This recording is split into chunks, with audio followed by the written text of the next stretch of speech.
Essa piranha que tem dentro de você.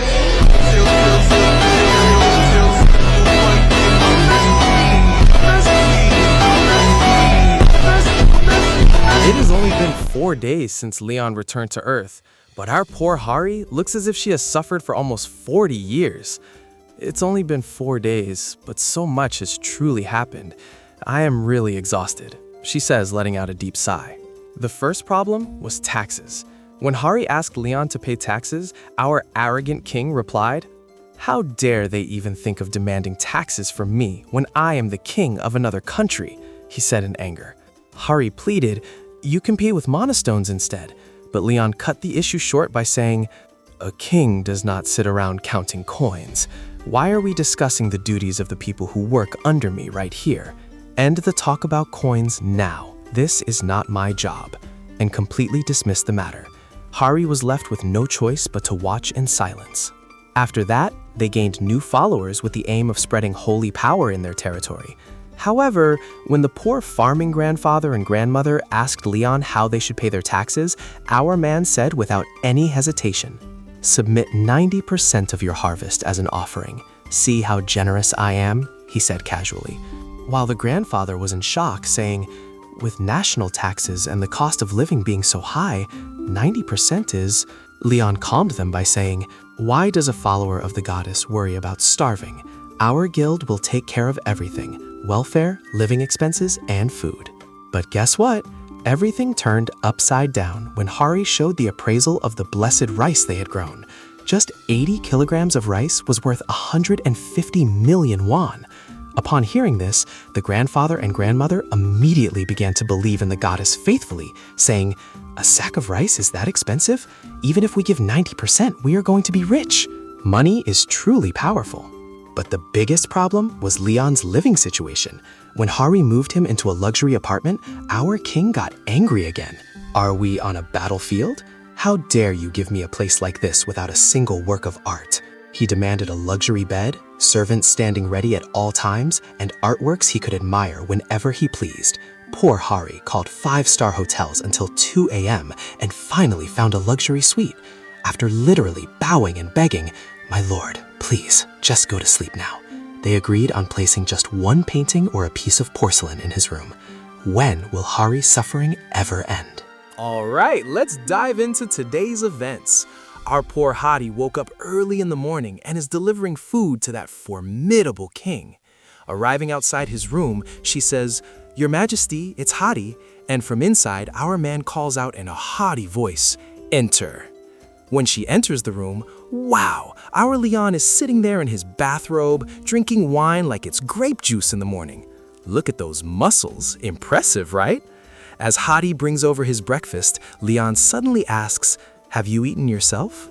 Hari, feeling a bit intimidated, replies, "No, I haven't had the chance yet." Then Leon says so caringly, "Even if you are busy with work, make sure to eat well. You must not skip meals." Oh, our Leon is actually a decent caring guy after all, isn't he? Then the food container is opened. Wow, such amazing food comes out. Grilled ribs, rice, it's mouth-watering. Looking at the food, Hari's mouth starts watering and she thinks to herself, "Gosh, it looks so delicious. I should go out and grab a sandwich or something later," while she just stands there. Suddenly, Leon says, "Sit down." Hearing this, Hari is completely in shock. Her cheeks turn red, her eyes sparkle, and she says, "Your Majesty," thinking to herself, "Wow, he's going to share his food with me. How wonderful. Thank goodness." And she sits down facing him full of joy. But then, what do you think Leon did, guys? He widens his eyes in surprise and asks, "What on earth are you doing right now?" Hari, not understanding what's happening, asks, "Huh? What do you mean?" And Leon scolds her. "I'm asking why you are just sitting there staring at me instead of deboning this meat to make it easier for me to eat." Inside, Hari is practically crying. She thought, wasn't he going to share his food with me? But Leon shuts her down by saying, right to her face, "In what country does a king dine at the same table as a commoner?" It's like poor Hari's soul just left her body. Our king is a boss in every sense of the word. All right, so after eating, the two of them are driving along. Our Hadi is reporting to the king, saying, "The Hunter Association has budgeted money for you and provided a new place to live." When she says, "It might not be exactly like a royal palace, but we will make you as comfortable as possible," our Leon is surprisingly calm. "How thoughtful. Since I am here as a guest, it would be pointless to demand too much. I'll leave this matter to you," he says. Wow, so our king can actually be humble too, huh? Then, when Hadi asks, "Well then, how should we split the loot dropped from the monsters?" Leon snaps back into his boss mode and says, "I told you to handle that yourself," but then adds, "However, I liked that cape, so leave that one for me." Even a king loves a cool, majestic cape, right guys? Hadi has no choice but to nod and say, "Okay, I understand." Now, they've arrived at the luxury apartment they were talking about. Hadi is walking in, showing off. It's very close to our Hunter Association, and with a helipad on the roof, it will be incredibly convenient for you. Isn't it great? But then, our king sees a strange piece of modern art at the entrance, a stack of stones. His face darkens instantly, and he's internally shocked, thinking, "Gosh, what kind of trash is this?" Even though he was the one saying the night before that he wouldn't sleep in a place without artwork, he clearly doesn't understand modern art at all. Then, as they enter the lobby of the building, suddenly a stranger appears in front of them and calls out, "Oh, is this Assistant Manager Han Hadi from the Hunter Association?" Hearing this, Hari's eyes widen in shock, thinking, "No one was supposed to know we were coming here. It was a top secret," and she gets gripped by fear. She immediately asks, "Who on earth are you?" Well now, who is this? An enemy? Or another powerful hunter? Why were they waiting for the two of them? Let's find out what happens on the next page together. All right, so that stranger says, "Haha, what a coincidence to run into you," and walks over with a big smile.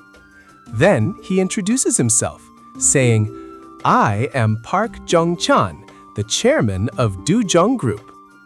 Hearing this, Hari's eyes practically pop out of her head. Because guys, Dujung Group is a massive company that ranks in the top 3 wealthiest and best in the country. Hari is in shock, thinking, "Gosh, was the chairman of such a huge, wealthy company waiting for us?" Then, that rich guy looks at our king and says, "You must be the famous survivor. It is a pleasure to meet you, King Leon," and he reaches out his hand for a handshake. Hari starts to panic, thinking, "I knew it, he already knew we were coming here." But then, what do you think our King Leon did? Did he shake his hand? Nope. He makes his face look incredibly majestic and fierce and says, "A mere merchant dares to try and shake my hand?" Completely freezing that rich guy in his tracks. Haha, crazy, right? To our king, it doesn't matter how much money or power a CEO has. Before a king, everyone is just a commoner. So, while that rich chairman is left in the lobby wondering, "Huh? What just happened?" with his hand still reached out, our two leads head up to their room. Hari is explaining all the cool things like room service and cleaning. Inside, she's wiping her sweat, thinking, "Whew, thank goodness. Information about survivors is supposed to be top secret. I don't know what that chairman's goal was, but it's a relief King Leon just ignored him and walked away." Then, Hari suddenly wonders, "But why did that rich chairman come all this way specifically to meet you?" And Leon, looking out the window, says very wisely, "Merchants only want one thing. He probably just came seeking profit." Hearing this, a light bulb goes off in Harry's head, and she shouts, "Profit? The rice! He came because of that blessed rice worth 150 million won." Haha, yes guys, because they couldn't keep the information secret back at the farm when all that chaos happened, news of the magical, expensive rice reached the ears of the wealthy. Now the real competition is about to begin. And then, it turns out the rice secret we were trying so hard to hide has already leaked all over the internet. Some streamer guy had filmed the events at the farm on his phone, and even though the Hunter Association demanded delete that footage, he went ahead and uploaded it to YouTube under the title Blessed Rice. Seeing this on her phone, Hotie's eyes widen in total shock as she cries out, "Oh no, that's that farmer, Mr. Park. It looks like big trouble is brewing. What is that rich chairman, the one who ignored us, doing at his company right now? He's already started researching that rice." His assistant rushes in and delivers some shocking news. "Chairman, after eating that rice, a dog that was on the verge of death just stood right up. Even people with chronic illnesses and sinus problems were cured instantly after eating it." The chairman calls in a top doctor and asks, "Is this actually for real?" And the doctor, wiping his sweat, confirms it. Testing it on mice showed a 100% effectiveness rate. Guys, so that rice isn't just worth 150 million won? It's actual magic rice that can cure any disease. Isn't that absolutely insane? Hearing this, Chairman Park gets greedy, saying, "We must get our hands on this rice." But he just can't get over the way King Leon scolded him.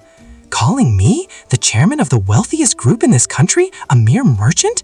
How dare he look down on us like that?" he shouts, slamming his desk in rage. Then his face twists with a sinister plan as he laughs ominously, saying, "That wild animal, so arrogant just because he has some magic rice. I'm going to show him what a true culture shock feels like. Wait a second, is this rich chairman trying to crush our king with the power of money or something? How will our king respond to this?" The next part is getting really interesting, guys. Essa piranha que tem dentro